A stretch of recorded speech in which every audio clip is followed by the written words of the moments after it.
Good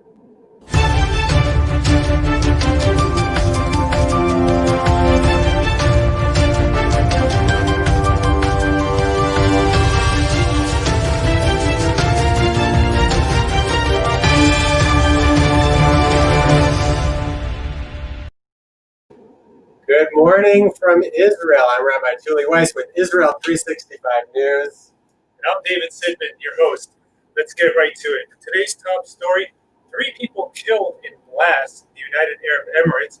This comes on the heels of a historic flight, an El Al flight that's flying directly from Tel Aviv to Dubai, flying over Saudi airspace for the first time. So we're talking about 2 major historic events. First, it's the first time a flight flew, an El Al flight is flying from Ben Gurion Airport directly over the airspace of Saudi Arabia.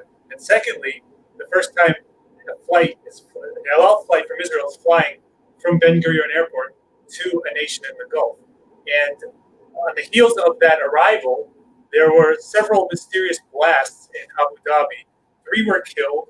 I believe a Kentucky Fried Chicken was actually blown up, and there were also blasts reported near the airport. Some are speculating that this is Iran kind of welcoming the Abraham Accords, and that's their way of saying trying to derail the new normalization process that took place between the Emirates and Jerusalem. But it's not all bad. There's a hope for peace, and we saw that with Israeli men with kippahs on their head praying in Dubai. That's true, Tuli.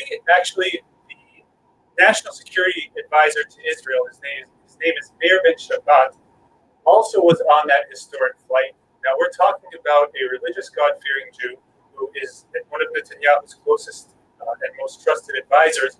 He went and he prayed the morning service in Dubai itself, called Shachari. And at the end of the morning service, a shofar was blown and sounded throughout the city of Dubai.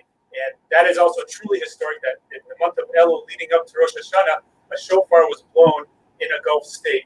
I don't think I could say, I don't think, by not only that a shofar was blown in a Gulf state, but by an official Israeli delegate who was making an official visit in the Israeli Gulf state. The first plane that said Shalom on the side of the airplane. Really powerful stuff. That's not all the news. There's Corona news in Israel. School open for the first day today in Israel. And but leading this breaking Israel, the Israel 365 News letter today is that Muslims were caught hiding a secret shaft on the Temple Mount from the Second Temple period. David, you want to explain? Yeah. So this was actually featured yesterday in our mailer as our featured story. Essentially, what we're talking about is this mysterious tunnel that popped up from the surface of the Temple Mount. It looks almost like a manhole. And one of the Jewish pilgrims on the Temple Mount noticed that the Muslim Waqif, who is the Jordanian-run custodians of the Temple Mount, were trying to cover up this mysterious shaft.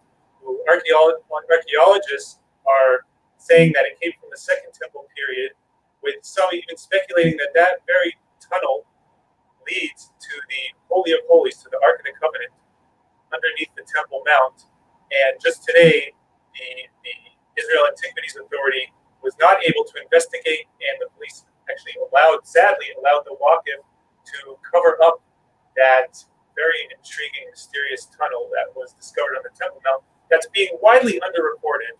But of course, only Israel 365 News covers the things that no one else does, because when you're talking about biblical artifacts or any news related to Bible and prophecy, we're on top of it. That's right. Israel 365 News covers the stories that the other media doesn't cover. We report on the biblical news that is unfolding, the prophecy that is unfolding. Coming up next, Dr. Rivka Lambert-Adler, one of our reporters, will be interviewing Israel Rosenberg on his new book about the prophet Isaiah, and that will be coming up right after this short break.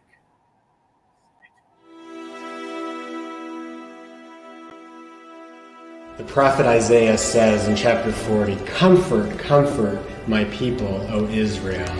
And friends, we have a special opportunity to not only comfort the people of Israel, but to comfort the Holocaust survivors whose health is failing and their needs are increasing. And please, please, I implore you to partner with Israel 365 in order to provide comfort to to the Holocaust's survivors in Israel today.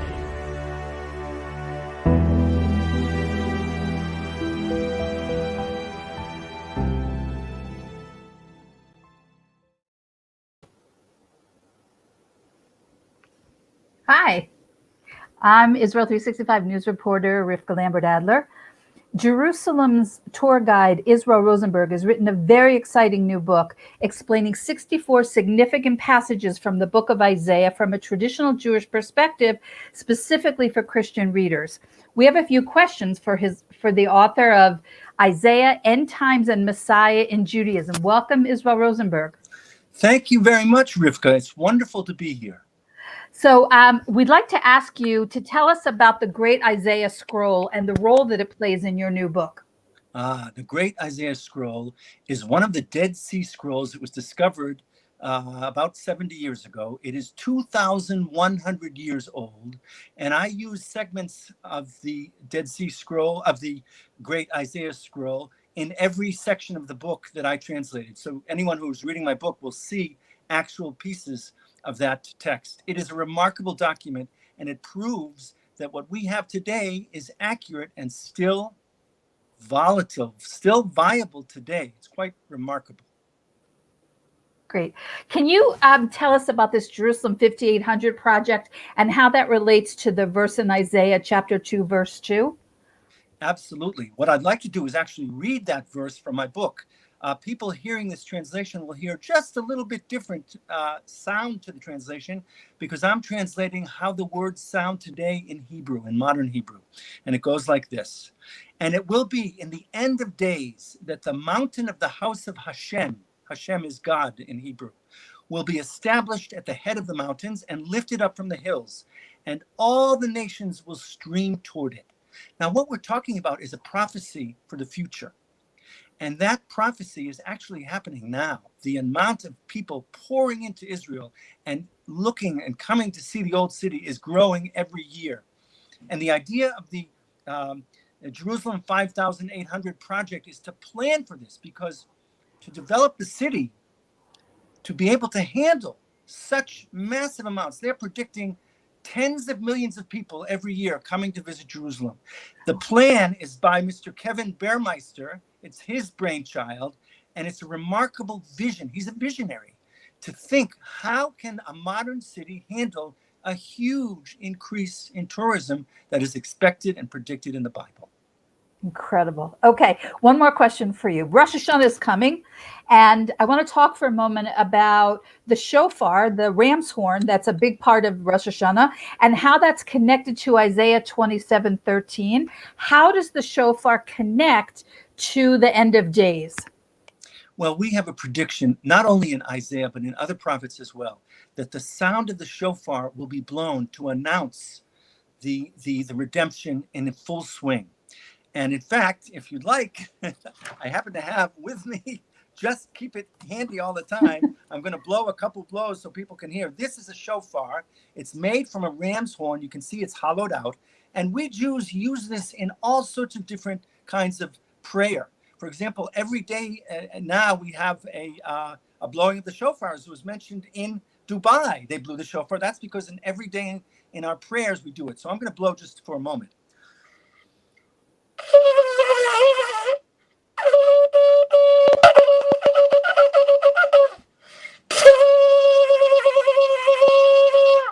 You see, it's a wild kind of sound. And what it does is it brings us back to the days when the Jewish nation was in the desert with God alone, with God and Moses leading us. And it brings us a memory. And there are those who say that the sound of the shofar is actually the Torah in compression technology. That is to say, the whole Torah can be read, if you figured out how to interpret it, from the voice of the shofar itself. That's why it's so special to us, and that's why we treasure the sound of the shofar. Amazing. Amazing. Okay, we just want to let our viewers know how they can get your book. Thank you. We have so the book is available on Amazon and also from the publisher. Here's a copy of the cover of the book, and also from Geffen Publishing in Jerusalem. Israel Rosenberg, thank you very much for joining us. Thank you so much for having me, and thank you for your audience. It's wonderful to be here. Well, thank you, Rivka, and thank you, Israel. This has been today's Bible headlines from Israel 365 News. Don't stop praying for the peace of Jerusalem. God bless.